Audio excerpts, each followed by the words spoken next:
আসসালামু আলাইকুম প্রিয় লিসেনার্স। আবার এক সপ্তাহ পর আপনাদের মাঝে হাজির হলাম আমাদের নতুন একটি ঘটনা নিয়ে।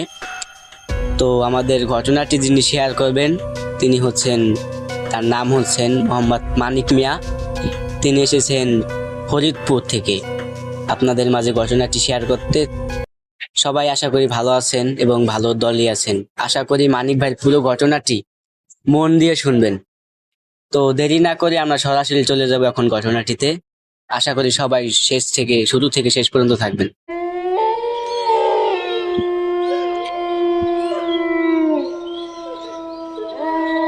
আমার জীবনের একটা গল্প ভাই।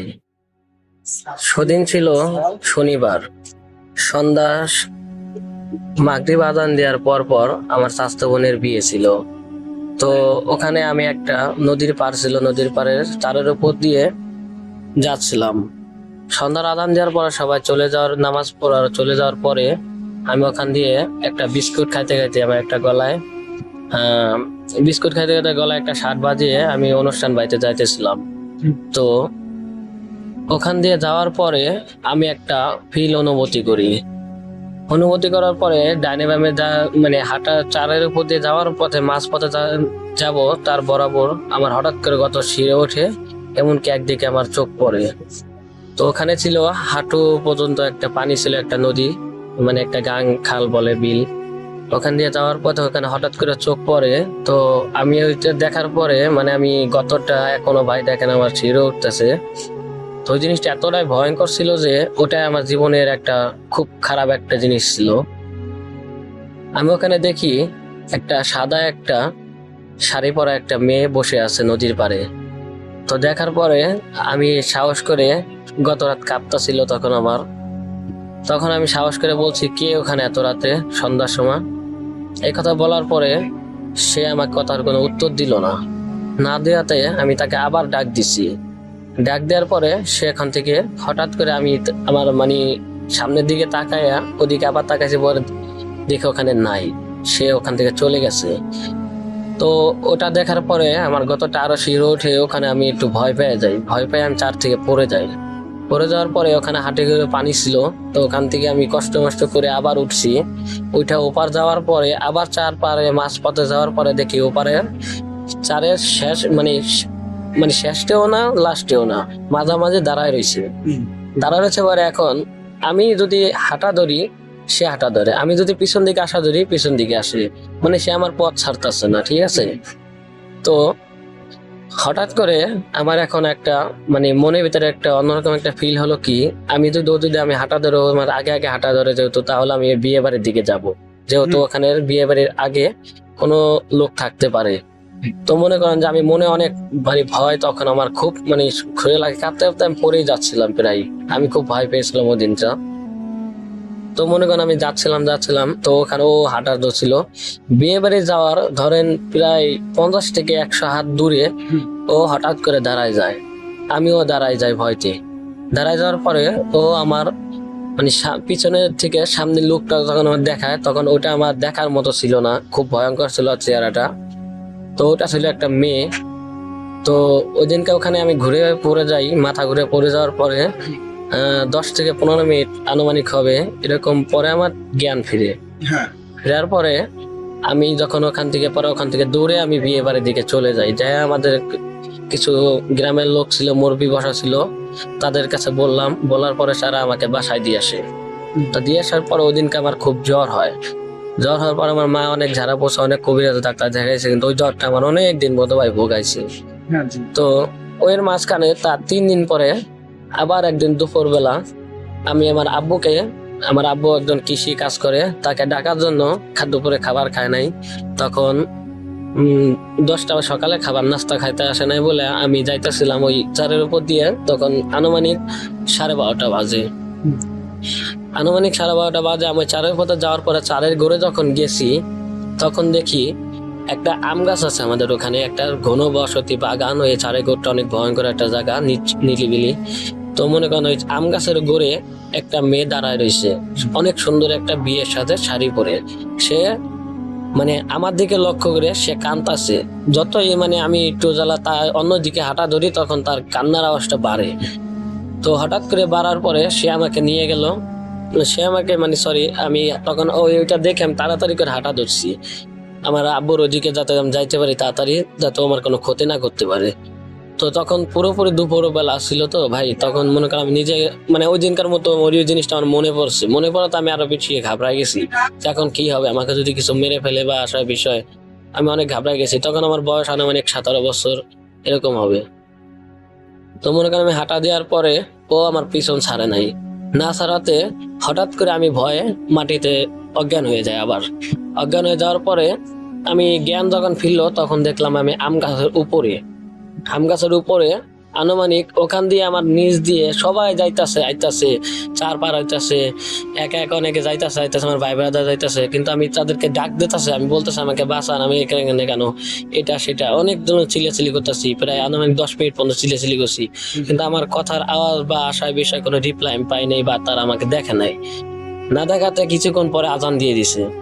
আজানটা দেওয়ার পরে তখন আমি গাছের উপরে দেখে আমি বসে রয়েছি পরে অনেক কষ্টে আমি গাছে ভাই উঠতে পারি না, অনেক কষ্টে আমি নামছি, আমার বুক ছিলে গেছিল, হাত পাও ছিলে গেছিল।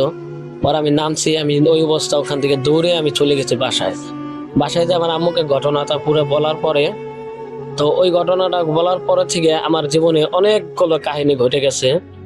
ও আমাকে এমন একটা পর্যায়ে নিয়ে গেছে যে ও আমাকে মেরে ফেলার জন্য একটা নিছে। তো আমাকে বলছিল যে আমি তোমার সাথে থাকতে চাই, তুমি আমাকে কারো কাছে বলবা না এই কথাটা, যাতে আমি তোমার সাথে আছি, মানে তোমার সাথে আছি এই কথা আর বলবা না। ও আমাকে না বলার পরেও মানে আমার ভয়তে আমার আম্মুর কাছে আমি বলে দিছি। বলে দেওয়ার পরে আমার আম্মু একটা আমাদের ওই যে মসজিদের গড়ে দিয়ে যাবে আশা ধরছিলাম সন্ধ্যার সময়, ওই মসজিদের একটা মুয়াজ্জিন আছে, সে খুব ভালো একটা জিনিস, মানে ভালো একটা হুজুর টাইপের, সে অনেক জিন ছাড়া ইটি করে, তাবিজ কবজ দেয়। তো তার সাথে তাকে আমার আম্মু যায় ডাইকে আনার পরে একদিন সন্ধ্যার সময় সে আমাকে কিছু ঝাড়া পোছা দিয়ে একটা তাবিজ দিছে। তাবিজ দেওয়ার পরে ওই তাবিজটা দেওয়ার পরে ভাই মানে আমার জীবনে আরো একটা মানে আমার খুব খারাপ জিনিস যাইতাছে। যখন আমি হাঁটতে যাই তখন আমার পাশে থেকে ডাকাডাকি করে, মানে পুরো একটা মানে মনে হয় পিছন থেকে আমার কেউ ডাকতেছে, মানে খুব বিপদে পড়ছে সে, এরকমই করে। লাস্টে একদিন হঠাৎ করে আমি গোসল করতে গেছি, ওই ওই যে গাঙ্গে যে হাঁটু পানি, তো ওখানে গোসল করতে গেছি। তো আমরা এক বয়সে সমবয়সী পোলাপান মিলা ওই ছোটবেলায় ভাইরে ভাই খেলতাম, পানিতে ডুবোডুবি করতাম। তো ওইখানে ওই ডুবোডুবি করতে করতে ওই যে তাবিজটা আমার মাজায় দিছিল ওইটা পড়ে গেল। কিভাবে পড়ছে আমি বলতে পারি না। পড়ে যাওয়াতে মানে ওই পানির থেকে আমাকে কিভাবে যেন নিয়ে গেছে। তো ওখান থেকে নিয়ে যাওয়ার পরে আমাদের ওখানে ভাঙ্গা থানা পুইলিয়া, মনে কর পুইলিয়ার পাশে একটা দিঘির পার নামের একটা জায়গা আছে, ওখানে আপনার একটা পূর্ব মানে মাটির তলে থেকে একটা মসজিদ উঠছে, পাতাল দিঘির পার বলে, ওখানে অনেক মানুষ গায়েবী মসজিদ বলে, ওখানে নামাজ পড়তে যায়। তো ওই ডিস্ট্রিক্টে একটা নদী আছে, মানে একটা অনেক বড় একটা পুষ্কুনি, ওইটাকে দিঘি বলে। ওই দিঘির পাড়ের এক কোণারে একটা বড় একটা কচু গাছ ছিল, যেটাকে বলে আমরা কচু গাছই বলি, একটা গাদেরকে কচু। ওই কচু গাছের একটা পাতার উপরে একটা মনে করেন তাজমহল, অনেক বিশাল একটা তাজমহল, কিন্তু ওটা আমার কাছে মানে আমাকে কাছে আনুমানিক ছোট মনে হয়েছে। তো ভাই ওটা মানে তাজমহলের ভিতরে যখন আমাকে নিয়ে গেছে, আমাকে অনেক রকমের মিষ্টি, অনেক রকমের টাকা, সোনাদান, অনেক কিছু লোভ দেখাইছে। তো ওইখানে যদি আমি লোভ করতাম তাহলে আজকে আমি এই গল্পের মধ্যে থাকতে পারতাম না, ওই দিনকে ওইখানে নাই হয়ে যেতাম। তো এরকম কিছু লোভ দেখাইছে, তখন আমি অনেক কান্নাকাটি করছি। কান্নাকাটি করার পরে ওরা আমার আব্বু আম্মু সবাই অনেক কান্নাকাটি করছে। পরে ওই যে আমাদের মুয়াজ্জিন, সে ওই একটা তাবিজ দেওয়ার সময় আমাকে একটা কিছু কথা বলছিল, ওইগুলো আমার স্মরণ আছে, কিন্তু আমি তখন কোনো কাজ করতে পারি নাই।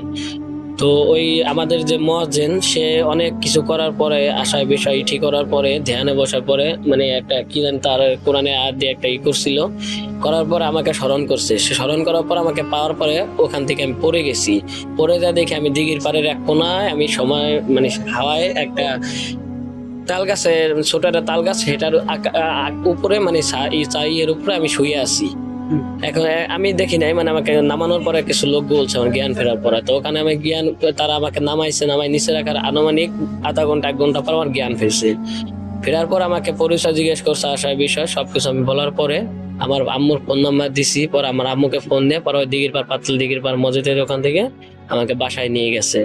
নিয়ে যাওয়ার পরে আমাকে ওই মুয়াজ্জিন আবার আসছে, তারপর দিন সন্ধ্যা এসে আমাকে সবকিছু জিজ্ঞেস করছে। পরে আমি এরকম সব বলে দিছি দেখে ওরা আমাকে মারার জন্য অনেক নিহত চেষ্টা করছে, কিন্তু ওই মুয়াজ্জিনের পরে যে আমাকে যে তাবিজটা দিছে ওটার কারণে আমাকে সেরা নিতে পারে নাই। তো এরকম কিছুদিন, অনেক দিন হয়ে যাওয়ার পরে লাস্ট আমার 6-7 মাস পরে আমার একটা এলাকার একটা ছোট ভাই, মানে ছোট ভাই বলতে আমাদের সমবয়সী, 1 বছরের ছোট, ওর সাথে আমার সাথে জ্ঞানদাম হয়েছে। জ্ঞানদাম হওয়ার পর ওই তাবিজটা ছিল আমার গলায়। গলার পরে তাবিজটা ছিঁড়ে পড়ে গেছে। আবার আবার পড়ে যাওয়াতে ওই জিনিসটা আমাকে খুব জ্বালাতন, এমনকি আমাকে অনেক নির্যাতন করছে। তারপর একদিনকে অমাবস্যা রাত ছিল, তো ওই দিনকে আমাদের বাড়ির পাশে ওই যে যে বললাম মসজিদ, ওই মসজিদের সামনে, মানে পিছনে না, সামনে আমাদের পারিবারিক কবরস্থান আছে। তো এই কবরস্থানে গাঙ্গের সাথে কবরস্থানটা, তো ওই গাঙ্গের পারে আমাকে ওই কবরস্থানে রাত তখন আনুমানিক, আমার আম্মু বলছে আর কি, সবকিছু খুলে বলছে আমাকে, আনুমানিক 3টার দিকে ঘোর অমাবস্যা, মনে করেন যে জ্যোৎস্না, ওই কবরস্থানের এক কোনায় আমার বসাইছে। বসানোর পরে ওখান থেকে আমি কিভাবে বলতে পারি না, একটা সাদা ধবধবে একটা লুঙ্গি, একটা গেঞ্জি, আর আগেকার মানুষে মাটির একটা হাড়ি বানাইতো এক ধরনের, ওই যে পানি মাছ আছে, ওই মানে অনেক বিভিন্ন মাছ ধর কাজে লাগতো, কুড়ে বলতো, মানে এরকম টাইপের একটা 4-5টা দুধ পানি দিয়েছিল আমাকে। গোসল করে আমাকে মেরে ফেলা, মানে মাটির তলে মাথা দিয়ে উপর বলে ঠ্যাং দা গাইরে থুবে, এরকম একটা উদ্দেশ্য ছিল ওদের। আমার দাদা আর কি বলছে আমাকে যে মুয়াজ্জিন। তো মনে করেন যে ওইটা হওয়ার পরে ওই আমাদের ওই কবরস্থানের এক কোনায় বসে আমাকে দুধ পানি দিয়ে গোসল করাইছে। কিন্তু আমার আম্মু আমার কাছে বলছে, তারা ওখানে মনে করো যে আগেকার যুগে যখন, তখন 2017 সালের এই ঘটনা, ওই কালে মানে কারেন্ট একটু অনেকটা কম ছিল, তখন মনে করো যে হেরিকেন, মানে আগুন জ্বলতো, এরকম চেরাকের প্রদীপ, এরকম আগুনের প্রদীপ আর কি, এরকম জ্বলতো। তো আমার আম্মু, আমার আব্বু, আমার ছোট ভাই, ওরা মনে করো হেরিকেন নিয়ে আমার কবরস্থানের দিকে আগাচ্ছিল। তো আমার থেকে ধরেন হাত 50 বা 60 এরকম দূরত্ব থাকতেই তাদের নাকি হেরিকেনটা ওখানে কবরস্থানের সামনে আলোটা বাতাসে বন্ধ হয়ে যায়। বন্ধ হয়ে যাওয়ার আমার মা একটু ঘাবড়ে ডরায় যায়। ডরায় যাওয়ার পর আমার আব্বু বলতেছে, আমি আছি, সাহস করে থাকো। আর এরকম বলার পরে লাস্টে মনে করেন তারা ওখানে 10 মিনিট পর্যন্ত দাঁড়াইছিল। পরে নাকি আমি তাদেরকে অনেক জিজ্ঞেস করছি, তোমরা কে, তোমরা এখানে কেন আসছো, তোমরা এখান থেকে চলে যাও, নাহলে বিপদে পড়বা, এই সেই, তোমাদের মেরে ফেলবো। এরকম করার পরে আমার আম্মু আব্বু অনেক কানাকাটি করার পরে, তো তার কিছুক্ষণ পরে ওই আমার এক ছোট ভাই, মানে আমার ছোট ভাইয়ের বয়সের আরো কয়েকজন ছিল, ওরা 3-4 জন যে আমাদের মুয়াজ্জিনের বাড়ি আমাদের বাড়ির পিছনে, মানে মসজিদের পিছনের সাইডে অনেকটা একটু জেলা ভিতরে। তো ওই মুয়াজ্জিনকে ডাইকে আনছে যায়, সে কিছু করে আয়াত পড়াশোনার পরে এরকম অনেক কিছু যারা ফটো দেওয়ার পরে ওখান থেকে ওরা চলে যেতে বাধ্য হয়। বাধ্য হওয়ার পরে ওখান থেকে আমি ওখানে অজ্ঞান হয়ে পড়ে থাকি। পরে আমাকে ওখান থেকে বাসায় আনার পরে আমার আব্বু আম্মু অনেক চেষ্টা করছে, অনেক কবিরাজ আরো অনেক কিছু দেখানোর করছে, বারবার মানে আমাকে মেরে ফেলার জন্য অনেক চেষ্টা করছে। কিন্তু ওটা পরে সে লাস্টে অনেক দিন হয়ে যাওয়ার পরে লাস্টে আমাকে আবার একদিনকে নেওয়ার জন্য অনেক চেষ্টা করছে, ঘরে থেকে আমাকে বের করতে পারে নাই, আমার ঘর বন্ধক দেওয়া ছিল বলে। পরে আমার আম্মু বলছে আমাকে, তুই বের হইস না বাবা, এখন আজকে এরকম সমস্যা আছে, তুই বের হইলে তোর একটা বিপদ হইতে পারে। তো আমি আমার মা বাবার খুব আদরের সন্তান, আমি যেহেতু বড় ছিলাম, আমি অনেক আদর পাইছি আমার মা বাবা থেকে। তো আমি আর আম্মুর কথা শুনতাম, আমার আব্বু আমার অনেক ভালোবাসতো। আমার আম্মুর কথা শোনার পরে আমি বের হই না। ওই দিন কিন্তু বের হইতাম ভাই, আমার বিপদ আসছিল কপালে, ঠিক আছে, দুপুর বেলা ছিল, বিপদ আসলে। আমার আম্মুর কথা শুনে আজ পর্যন্ত আমি এখন পর্যন্ত তাদের কোলে আমি আর কি তাদের জন্য জীবিত আছি, না হলে তা আমার জন্য মরেই যাইতাম। পরে লাস্ট একটা ঘটনা হয়েছে যে, পরে মুয়াজ্জিন আমার অনেক চেষ্টা করার পরে তাদেরকে শনাক্ত করছে যে তোমরা কি চাও আর কাছে, তোমরা ওকে কেন মারতে চাও। পরে বলছে যে আমরা ওরা বলছিলাম ওকে আর আব্বু আম্মুর কাছে বা কের কাছে এই কথাটা না বলতে, যে আমরা শরীরে আছি, আমরা অনেক দিন ধরে আমরা বসে রয়েছি, আমরা একটা লোক খুঁজতেছি, আমরা কে শরীরে ঢুকতে পারি না, পাইয়া ওরা শরীরে ঢুকছি। তো এরকম হওয়ার পরে মনে করেন আমার দাদা জিজ্ঞেস করছে ওই মুয়াজ্জিন সাহেব তাদেরকে চাই না, পরে তারা বলছে যে আমরা জানের বদলে জান চাই। তো আমার আম্মু বলছে কি জান চাও, পরে আমার ছোট ভাইকে চাইছে। ছোট ভাইকে চাওয়ার পরে সে বলছে, আমার আম্মু বলছে জীবনও সম্ভব না, তোমাদেরকে কিছুই দেবো না, তোমরা তোমাদের পায়ে হাতে ধরে তোমরা চলে যাও। তারা বলছে যে তুই মরবি, মানে আমার আম্মুকে এরকম ভয় দেখাইছে, তুই মরবি না, তুই মর। পরে আম্মু বলছে যে আমার সন্তানকে তোমরা বাঁচায় রাখো, লাগলে আমাকে নিয়ে যাও। একটা আম্মু, মানে আমার আম্মু কতটা তখন কষ্ট পায়, এই কথাটা বলছে যে আমার সন্তানের বাঁচে থাকুক, আমাকে নিয়ে যাও।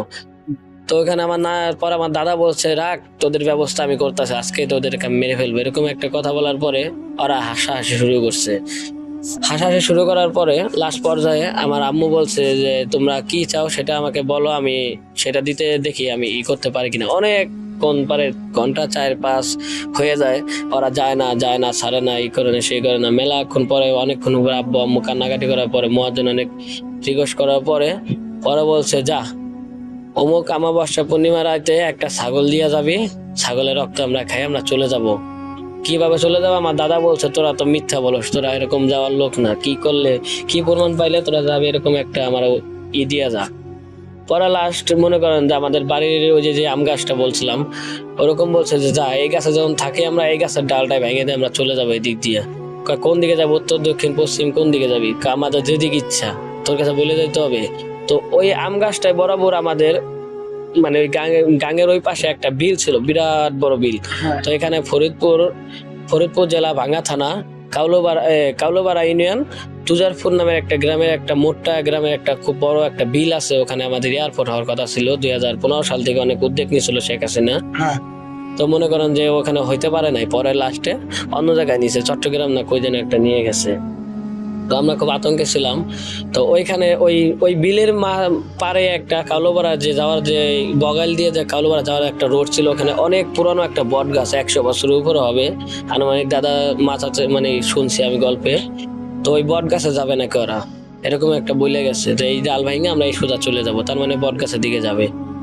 তো হওয়ার পরে ওখানে মনে করেন যে আমার এই পরে সে মনে করেন ওরা এই কথা বলে যাওয়ার পর আমার আম্মু ঠিকই মনে করেন যে একটা 15 থেকে 16 হাজার টাকার ভিতরে একটা খাসি মনে করেন কিনা ওদেরকে ওইখানে মানে রাত্রেবেলা সাইডে দিয়ে এসেছে। আমার আব্বু একবার মানে এমন ভাবে বলছে যে উলঙ্গ হয়ে যাবে যাতে কিছু না থাকে, এরকম ভাবে আমার বাসা মনে রাখতে যাবি। তারপর আমার আব্বু অনেক সাহস করে তাদেরকে ওই 4 পার হয়ে ওই জায়গায় যায় দিয়ে এসে, দিয়ে আসার পর তারা ওইখান থেকে নিয়ে চলে গেছে। আমার আব্বু এটা অনুভব করছে, পিছন থেকে ঘুরে ওদিকে তাকাতে নিষেধ করছে।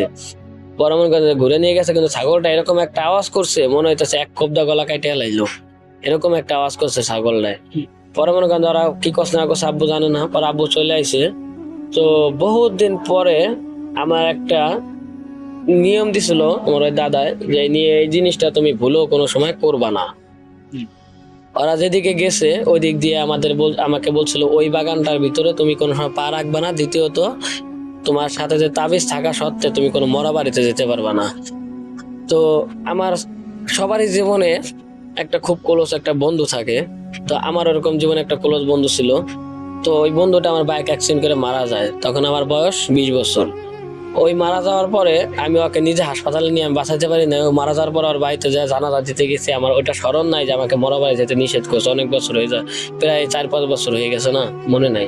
তো হঠাৎ করে আমি গেছি, যাওয়ার পরে মনে করেন যে ওই বন্ধু মারা যাওয়া তো আর দাফন কাফন করে আসার পরে মানে আমার এরকম করতেছে, আমি বাসার মধ্যে মনে করেন সবকিছু ভাঙা চুরিয়া মনে করেন আমি ঘর থেকে বের হয়ে যেতেছি, আমার মনে হয় 10 জন আটকে রাখতে পারতেছে না। মানে আমার পরে আমি এই কথাগুলো শুনছি। পরে মনে করেন যে আমি অনেকক্ষণ কষ্ট চিন্তা করে পরে মনে ভাঙ্গা চুরে ঘরের দরজা দিয়ে মনে করেন বাইরে গেছি, মানে ঘরের দরজা খুলে বাইরে যাওয়ার পর আমাকে উড়াই নিয়ে চলে গেছিল আপনার ওই যে পাত্রাল দিঘির পারে কথা বলছিলাম, ওইখানটাতে আবার নিয়ে গেছে, নিয়ে যায় আমার তাজমহলের ওখানে নিয়ে রাখছে, রাখে আমারে পানি খাওয়াইছে এক ধরনের। ওই পানিটা অন্যরকম একটা ফ্লেভারে মানে মিষ্টি জাতীয়, অনেক ভালো লাগছে, মানে পানিটা খায় আমার খুব তৃষ্ণা মিটে গেছে। এরকম একটা পানি খাওয়াইছে, খাওয়ানোর পরে আমরা বলছে তুই এখন আমাদের সাথে থাকবি, আমাদের সাথে ছাড়া অন্য কোথাও যাইতে পারবি না। কিন্তু আমি কিন্তু ওই তাজমহলে বসে সবাই দেখতেছি, মানুষজন হাঁটাহাঁটি করতেছে, অনেক মেয়ে ছেলে খেলাধুলা করতেছে, পুষ্করিতে গোসল করতেছে, কিন্তু আমি তাদেরকে সাথে কথা বলতেছি, কিন্তু তারা কথা বলতেছে আমি শুনতেছি, কিন্তু আমি বলতেছি ওইগুলা তারা শুনতেছে না বলতে। তারপরে লাস্টে দীর্ঘদিন ওখানে 10-15 দিন হয়ে যায় আমার ওখানে আর আটকায় রাখার পরে লাস্টে আমার আব্বু আম্মু অনেক খোঁজাখুঁজি আরো অনেক কিছু চেষ্টা করছে। পরে লাস্টে আমাদের ওই সদরপুর থানার একটা দরবার শরীফ আছে, যেখানে বলে চন্দ্রপাড়া পাক দরবার শরীফ, চন্দ্রপুরা, ওখানে একটা স্পেশাল একটা দরবার ছিল। ওই দরবারে আমি মনে করেন যে ওখানে আমার আব্বু আম্মু ওখানে যাওয়ার পরে তাদের কাছে নালিশ ধরে ওখানে মরিত হয়েছে। মরিত হওয়ার পরে সে বলছে যে ওকে ওরা নিয়ে গেছে একবারের জন্য, এরকম নিয়ে গেছে, দিবে না সেটা কোনো বিষয় না, ওইটা আমি দেখবো, কিন্তু আপনারা চেষ্টা করা তাহলে থাকেন, আপনার কাছে তো নালিশ নিয়ে আসছেন, আমি এটার ব্যবস্থা একটা করে দিতেছি। পরে সে মনে করেন যে অনেক ইটি করার পরে ওইগুলাকে মনে করেন শনাক্ত করে বড় বলছে, তোদের যেই পাওনা ছিলি ওটা তো তোর দেয়া হয়েছে, তুই কেন আবার ও শরীরে ওকে নিয়ে গেলি। পরে বলছে যে ও তো আমাদের যে কথা ওই কথা তো ও মানে নাই, ওকে যে একটা মুয়াজ্জিন সাহেব যে ওদের যে ইমাম সে বলছিল মরা বাড়িতে যেতে নিষেধ, তাহলে তাবিজ নষ্ট হয়ে যাবে, ও তো সেটা মানে নাই। তো আমাদের কথা তাহলে আমরা কেন খিলাপ করব, আমাদের কাছে আমরা করছি।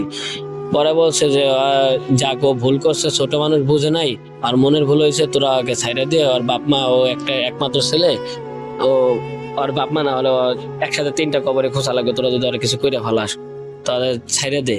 পরে ওরা বলছে না, আমরা তো ওরা 2বার সুযোগ দিচ্ছি, আর দিব না, 3বারের মাথায় এখনো আমাদের সাথে লোক হয়ে যাবো, ওকে আমরা আস্তে আস্তে আমাদের লোক বানাই ফেলবো, এরকম একটাই করছে।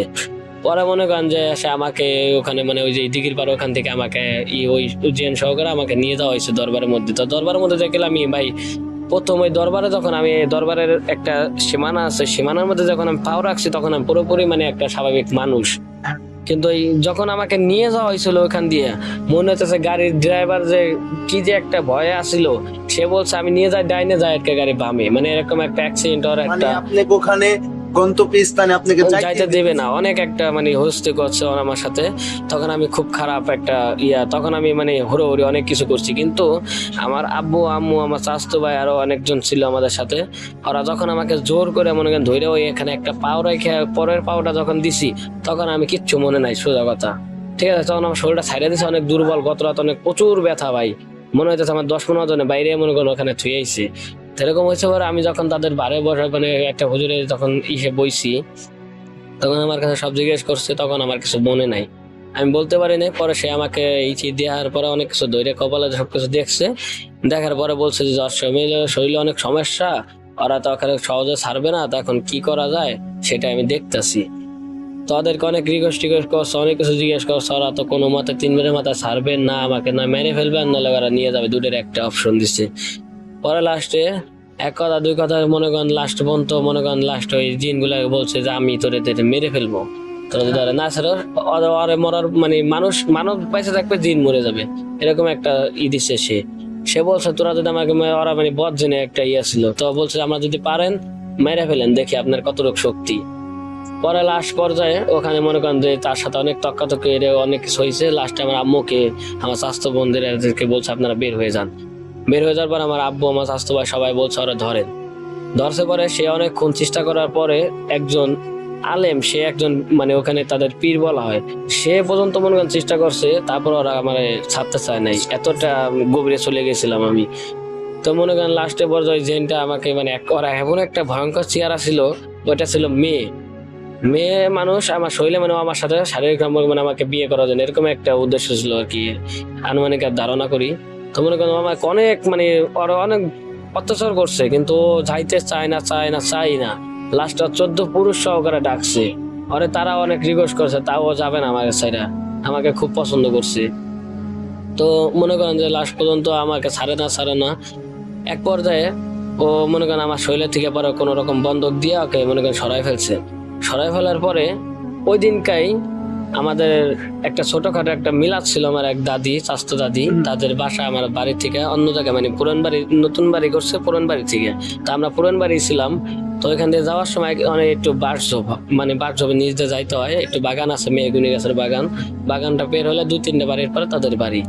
তো আমার দাদির মিলাদ যেহেতু সারাদিন আমরা ওখানে চন্দ্রপাড়ার দরবারে ছিলাম, আমাদের ওখানে যারা বসা হয়েছে, তো ওখানে যারা পর জানি করে আমি পুরো সুস্থ হওয়ার পরে আমি বলছি যে আমার দাদি যেহেতু মৃত্যুবার্ষিকী আজকে অনুষ্ঠান যাচ্ছে, তাহলে তো ওখানে আমাকে যাইতেই হয়। পরে সন্ধ্যার আজান দেওয়ার পরে আমার আব্বু, আমার আম্মু, স্বাস্থ্য ভাই, ছোট ভাই, আমরা যে কোনো ওখানে গেছিলাম, সবাই মিলে আমরা যাইতেছি। তো আমার আব্বু, আমার স্বাস্থ্য ভাই আর আমার একটা পাশে একটা বাড়ির পাশে একটা বন্ধু ছিল, ও আমাকে পিছন থেকে মানে 3জন আমাকে খুব সুন্দর মতো ধরে নিয়ে যাইতেছে।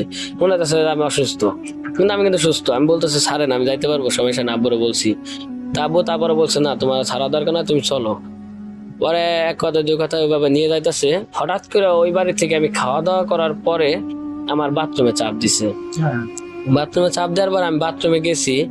বাথরুমে যাওয়ার পরে ওখানে ঢোকার আগে আমাকে একটা ডাক দিছে, মানিক কই যাও, এরকম ডাক দিয়েছে। পরে আমি পিছন পেলে ফিরছি পরে মানে পেছন গেলে ফিরে দেখি ওই জিনিসটা, ওই মেয়েটা, ওইটা দেখার পরে আমি ওখানে চিক্কু দিছি, চিক্কু দিয়ে আমি ওখানে অজ্ঞান হয়ে পড়ে গেছি। পড়ে যাওয়ার পরে ও আবার আমার শরীরে বশ করছে, তখনই আর কি চিক্কু দিয়ে পড়ে গেছি। ও যদি চিক্কু না দিয়ে যদি আমি সোজা চলে গেতাম পেছন দিকে না ফিরে, তখন আমার ও আর যাইতে পারতো না। একটা জিন কতটা খারাপ, একটা বদ জিন, যে একটা মানুষকে 3বার বিরক্ত করার পর ওকে মনে করেন যে শনাক্ত করার পরও আমার শরীর ছাড়ার পরও আবার চলে আসছে। একটা খারাপ জিনিস ওরা বদ জিন। তো লাস্ট পর্যন্ত মনে করেন যে ওই বাথরুমের ওখান থেকে আমাকে পরে আমার আব্বু আম্মু আইসা মনে হয় আমাকে ঘরের ভিতরে নিয়ে পানি পুনি ডালছে, আমার দাঁত দুধ লেগে গেছিল। ঘন্টা খানিক পরে আমার জ্ঞান ফিরছে। পর ওখান থেকে তারা অল্প কিছু খাওয়া দাওয়া করছে, মানে পাতা ছুঁয়ে চলে গেছে, আমাদের বাড়িতে নিয়ে গেছে।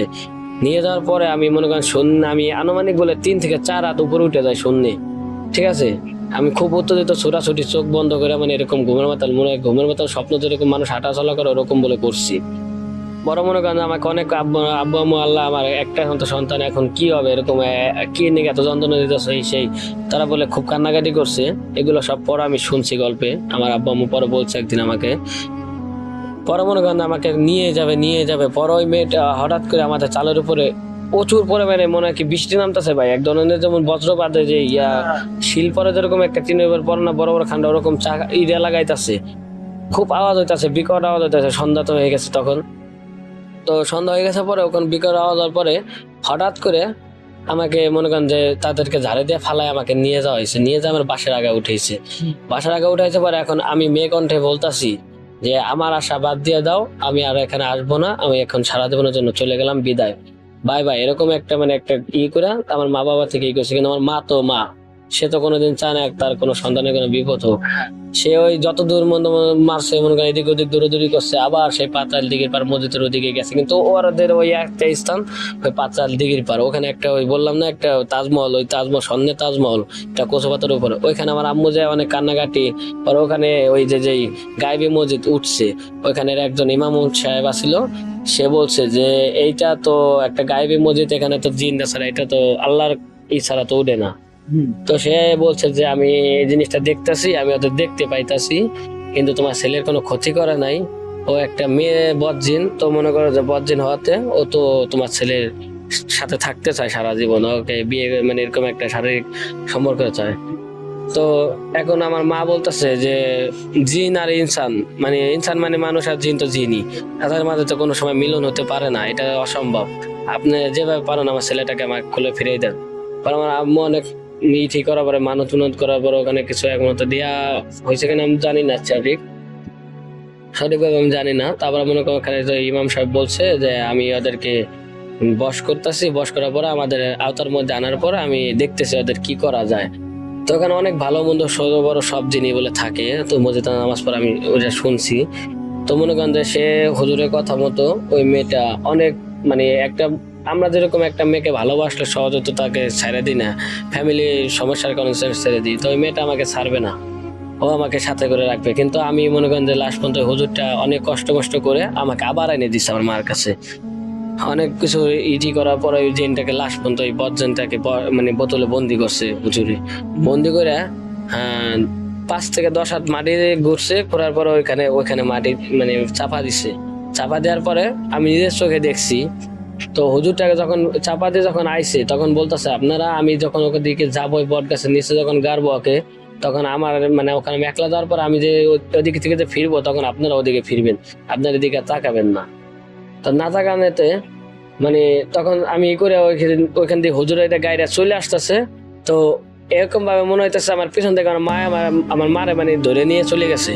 আমার মা এরকম একটা আওয়াজ দিছে, রে বাবার আমার বাঁচাও, এরকম করে ডাক ধরে আমি ঘুরে গেছি পরে আমার শরীরে আবার ওই যে ওর সাথে যে জিনগুলো ছিল ওইগুলা 129টা জিন আমার বরাবর ভর করে গেছে, ভর করছে পরে। এখন তো ভাই আমার তো মনে করেন শরীরে একদম মানে খুব উতাল পাতাল শুরু হয়ে গেছে, আমাকে লাশ পর্যন্ত উড়ে নিয়ে চলে গেছে। এখন বলতেছে ইমাম সাহেব এখন আমি কি করব, এখন আমার তো কোনো মানে আমি কোনো পাইতাছি না, এখন যেগুলো ওদের জন্য লাগবে ওইগুলো জোগাড় করতে সময় লাগবে। তো ওইখান তখন নিয়ে ভাই আমাকে অনেক অত্যাচার করছে, অনেক আমার এখনো মনে করেন যে জোবা আসলে আমার গত রাত অনেক ভাড়ায় অনেক অত্যাচার করছে, মানে আমাকে মেরেই ফেলতো। ওদের ওই পরে বলছে যে আমাদের মানে এদেরকে করে বলছে যে তোমরা আমাকে ওই মেয়েটাকে ছেড়ে দাও, আমরা ওকে ছেড়ে দেবো। এরকম একটা মানে জিনটা তো জীবনের হাসা কথা বলে না, এটা তো সবাই জানে। তো বলছে এই কথা বলার পরে লাস্টে মনে করো যে আমাকে ওই পরে জিনটাকে লাস্টে ছাড়তে বাধ্য হয়েছে তারা। তারা ছেড়ে দিয়েছে পরে ওই জিনটা আবার আমার মানে ওইখানে 122টার পরে এখন 23টা হয়ে গেছে, বেজর হয়ে গেছে। বেজর হওয়াতে ওদের একটা নিয়মে দেখলাম মানে এই যে পিতলের কলসি, তারপরে কেলা গাছ, এইসব নিয়ে একটা বানাই আর একটা ঘোরাঘুরি করতেছে। আর এরকম একটা আঁকতেছে ওখানে, মানে আমাকে নিয়ে ওরা মারবে। আর একটা তৈরি করতেছে, নদী থেকে পানি আনতেছে, এইদিকে 7 গাঙ্গের পানি, এরকম আবিদা মেলা কিছু লাগতেছে। ওরা খেলা আনতেছে আর আমার সাজাইতেছে অনেক সুন্দর করে, গোসল মোসল করাইতেছে। এই সেই মানে আমাকে একটা মেরে ফেলার জন্য একটা দিছে। তো লাস্টে ওই মেয়েটা মানে ওই মেয়েটার চেহারা খুব কুৎসিত ছিল, মানে ভয়ঙ্কর ছিল। তো আমি ওখানে বসায় রাখছে, তা আমি তো কিছু করতে পারতাছি না। আমি ওদের বসে রয়েছি, আমি কিছু বলতে পারতেছি না, করতে পারতেছি না। লাস্টে আমি ওই মেয়েটা কাঁদতাছে, অনেক প্রচুর কান্না কাঁদতাছে, যে ওকে মেরো না, ওকে মেরো না, ওকে আমাকে দিয়ে দাও, আমার কাছে দিয়ে দাও, আমি ওকে নিয়ে চলে যাবো এই সেই। ওরা দিবে না, ওদেরকে যাতে নাকি অপমান করা হয়েছে ওরা প্রতিশোধ নিবে এই সেই। পরে লাস্টে আমাকে মেরে ফেলার মানে আমাকে যখন একটা মারার জন্য এটাই করবে, তখন ওই মসজিদে আজান দিছে পাত্রাল দিঘির পারে, ওই পুইলা নামের একটা স্থানে ওখানে আজান দিছে, ওই গাইবে মসজিদের আজান দিছে। পরে তখন আর মারতে পারে না আমাকে, তো মারতে পারে না। ওরা সব ওখান থেকে অনেক চিৎকার চাচামিচি করে ওখান থেকে সরে গেছে। সব সরে যাওয়াতে মনে করেন আমি ওখানে পড়ে রয়েছি। পরে লাস্ট হুজুর আমাকে আনার পরে 4 থেকে 5টা তাবিজ দিয়ে আমাকে শরীরটা পুরো বন্ধক দেওয়াতে এখনো পর্যন্ত আমি সুস্থ আছি, এমনকি আল্লাহর রহমতে আমি ভালো আছি। এখন এই যে আমার তাবিজটা এখন আমি দেখাইতেছি আপনাদের, এই যে এখানে একটা তাবিজ আছে আমার। এই তাবিজটা যখন আমি এখান থেকে সরাই ফেলবো, আপনারা এখানে বসে থাকতে বা আমাকে ধরে রাখতে মতো ক্ষমতা আপনাদের নাই। এই তাবিজটা যখন আমি সরাই ফেলবো, আপনাদের এখানে বসে থাকার মতো বা আমাকে ধরে রাখার মতো ক্ষমতা আপনাদের নাই। এখনই ওদেরকে এরকম একটা মানে, তারপরেও ভাই আমি এই তাবিজটা থাকতেও আমি মাঝে মধ্যে কিছু সময় একা একা অনেক জায়গায় যাওয়া আসা করি, সবার সময় তো লোক থাকা সম্ভব না। তো যখন আশেপাশে একলা কোনো জায়গায় যে জঙ্গল দিয়ে কিংবা নদীর পাড় দিয়ে চলাফেরা করি, তখন মানে পিছন থেকে শো শো একটা আওয়াজ আসে যে আমাকে ডাকতেছে কি পিছনে। তখন যদি আমি পিছন দিকে তাকাতে, তাহলে আমাকে গেটে এরকম ব্যাগে মানে মুরব্বীরা বলে পিছন তাকান যায় না এই সেই, তখন মেরে ফেলার জন্য একটা উদ্দেশ্য করে।